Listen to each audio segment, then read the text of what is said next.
with us as well, and he is going to kick it off to start this morning. We're looking ahead to week 2 as we turn the page, and Peter's going to drop some Schrager bombs. Peter, what's the first note you have for us out of New York? Greeny, Jackson Dart Watch is officially on in New York.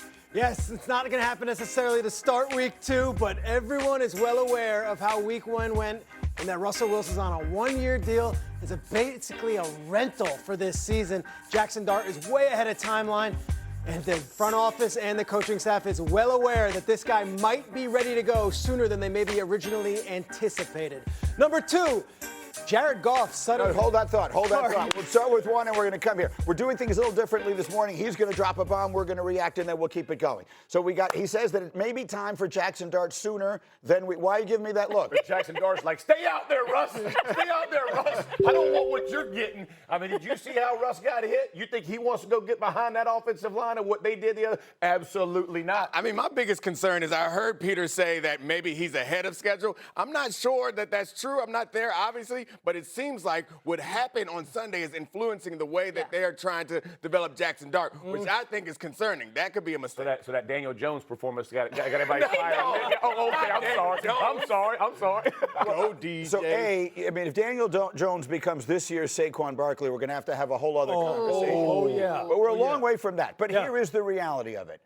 We talk about quarterbacks being ruined more than they are developed in this league. I feel like the Giants have to be very careful not to cave into public pressure. The world is clamoring. They looked just awful last week. You got to play Jackson Dart when it suits Jackson Dart, not when it suits the rest of the organization's timeline. Yeah, there's no question about that. But who's to say that his time isn't right now? Who's to say that in practice he already looks like he's in command of this offense? Quite honestly, they can do some things with this offense they can't do with Russ. Remember in the preseason when they went no huddle and a lot of the plays that looked like, hey, they had been talking to Lane Kiffin down there at Ole Miss, and it looked like they were running an SEC offense.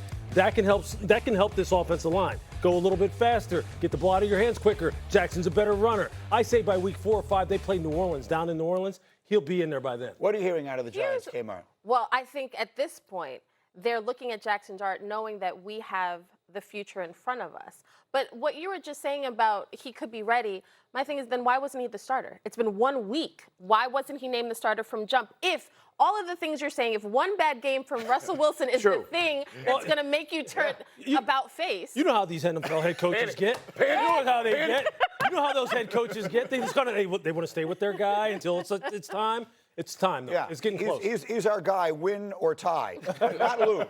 Okay, that's Schrager bomb number 1. Peter, give us number 2. Jared Goff has a surprisingly huge week 2 matchup now against his former OC and play caller, Ben Johnson. I don't think anyone anticipated us to be saying the Lions are in this situation, but here we are, Goff, week 2 against the guy that is now getting a lot more credit than maybe he did last year, Ben Johnson, for what the Lions were on offense. But on week 1 in Green Bay, Jared Goff had the least yards per attempt he's had since his rookie season. The running game wasn't existent, and the offense looked inept. Suddenly it's Goff versus Ben Johnson, what might be a very important week 2 game for the Lions.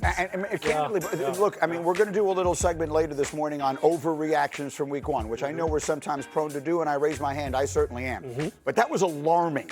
What happened to Detroit at Lambeau Field. And if it doesn't look a lot better against the Bears this week, then I think it becomes a 5-alarm fire. Yeah, look, the offense looked predictable. It looked stale. It looked stagnant. Obviously, going up against a Green Bay team that was pretty damn motivated and had a guy who was playing out of his mind as far as his hustle and intensity. But look, John Morton, offensive coordinator, there's no question that the bullseye is on him. Amen. Because every single call that he makes, they're going to say, Ben wouldn't have done that. Ben wouldn't have done that. Ben would have done that. And that is some tremendous pressure to have to work from under. Yeah. It's Morton versus Ben Johnson. It isn't golf. That's what he's got to look at. That's the true, that's where the pressure really is. They look inept on offense. And you heard Dan Kim, we can't rush the ball for 2 yards a carry. We're supposed to be the most physical team in football. They were not last week. They better figure it out. That's what it comes down to. This team is built to operate in a very specific way. When the running game falls apart, everything else in this offense gets a lot more difficult. You're expecting Jared Goff to be like a Peyton Manning-esque pocket passer picking teams apart. That's not what you want him to be. The funny thing is I want to see if Ben Johnson is able to neutralize the Lions Or is he going to realize, man, I wish I had those players still? He just has a completely Probably both. They've lost a lot. both of them. Both. All right, Peter's got one more Schrager bomb. Peter, go. We got a beauty on Thursday night. It's Commanders versus. Let's go. Oh, Come on, drop Peter. that octave. I see you. The dulcet tones. And I'll tell you, what I love about it is the matchup. And I'm going to say this. Jaden Daniels is going up against the best defense in the NFL on Thursday. I'm already jumping the gun. Packers look that dominant against the Lions. They're doing it in their home building. And with Micah Parsons on the squad, watch out. I don't know how they do it. The NFL is unbelievable. They give us all these great week one matchups, and then for the first Thursday night game of the season, 5 days later, they give us the heavyweight fight that everybody wants. Jaden Daniels on one side and Micah Parsons on the other. And you were telling me this morning, Micah played 29 snaps on Sunday. And that is more than Matt LaFleur expected him to even play. Micah lobbied behind the scenes to get more action in that game. 10 days after he ended up in Green Bay. So now the question for the Packers, I think the challenge is we were going to ramp up his reps as the season goes along, as he gets acclimated. But you're on a short week. So that's the issue there with Micah. Do you give him more? But he also knows his opponent very well in the Commander, so we'll see what he's able to do. All right, so Neek, let's set the stage for what is at stake here. You got Daniels on one side, you got Micah on the other.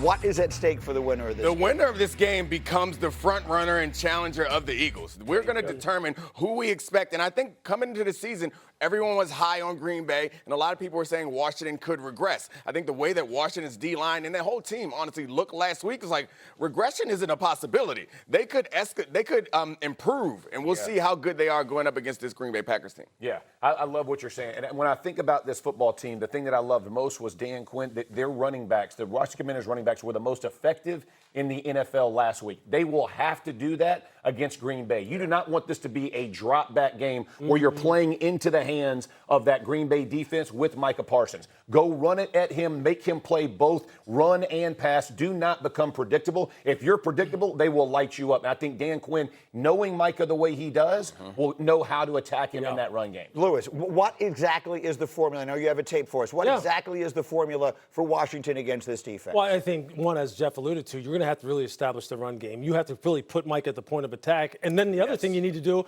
is you can't have him just sitting there in the pocket on the spot where Micah goes, I know exactly where you are, so I know exactly what rushes I need to go ahead and execute. You got to move the pocket on him. They did this last week against the Giants. What did we say about the Giants all preseason? That they could have one of the most fearsome pass rushes in the NFL.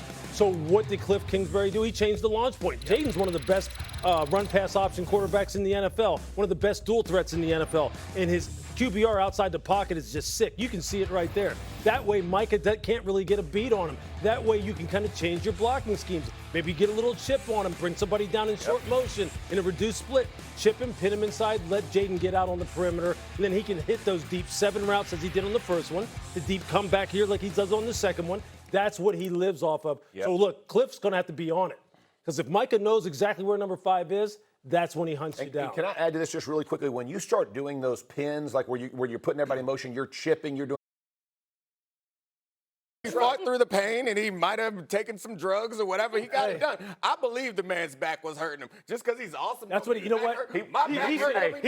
He should get his shirt with that and this says my back. You know why his back was hurting? Because he was carrying the Cowboys defense for the last couple of years. That's why his back was sore. His back now his back is fresh out of Green Bay. His back may be hurting carrying that bag of money. Oh, yeah, okay. You know what I mean? There we go.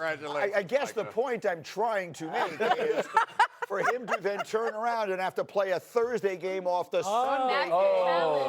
Is there a That's legit. Every now and again, the host has a legitimate question. Is there any concern to that whatsoever?